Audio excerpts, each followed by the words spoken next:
मित्रांनो, तुम्ही बघू शकता की आपण आपल्या शेतामध्ये वेगळा प्रयोग केला होता. त्यामध्ये आपण तूर आणि मका सोबत घेतलेली आहे. आता यामध्ये साधारण 40 दिवसाची लागवड करून झालेली आहे तुरीसाठी आणि मक्कासाठी सुद्धा. आता पहिल्यांदा आपण पहिली शेंडे खोडणी आपण जी आहे ती तुरीची आपण करणार आहोत.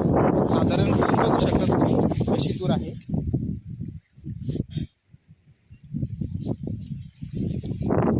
साधारण 1 ते 1.5 फुटाची 1.25 फुटापर्यंत तूर झालेली आहे. आणि आता वरचा शेंडा साधारण 1-1.5 इंचाचा शेंडा आपण आता या ठिकाणी कट करतोय.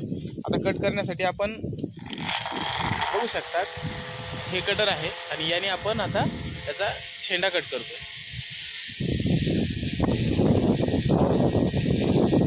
मी तुम्हाला बॅक कॅमेऱ्याने दाखवतो.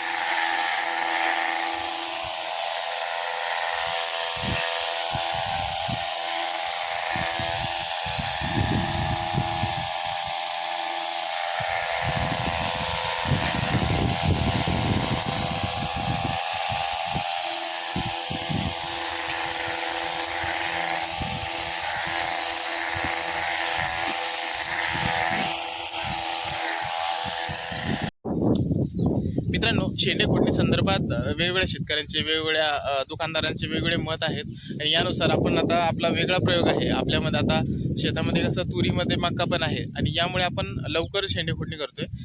लवकर म्हणजे तरी साधारण 40 दिवस झालेत आणि शेंडे खोडणी करून म्हणजे नवीन ब्रांचेस फुटतील आणि आपली मक्का त्यामध्ये असल्यामुळे सरळ वर जायला नको, त्या ठिकाणी ब्रांचेस फुटल्या पाहिजेत, म्हणून आपण या ठिकाणी आता शेंडे खोडणी करून घेतली आहे. आता शेंडे खोडणी झाल्यानंतर ब्रांचेस फुटतील आणि पुन्हा एकदा दुसरी शेंडे खोडणी आपल्याला करावं लागणार आहे. साधारण अजून 30-35 दिवसानंतर आपल्याला पुन्हा एकदा शेंडे खोडणी करायची आहे. तुम्हाला काय वाटतं, हा प्रयोग सक्सेस होईल का? कमेंट बॉक्समध्ये नक्की सांगा आणि अशाच माहितीसाठी आपल्या चॅनलला सबस्क्राईब करायला विसरू नका.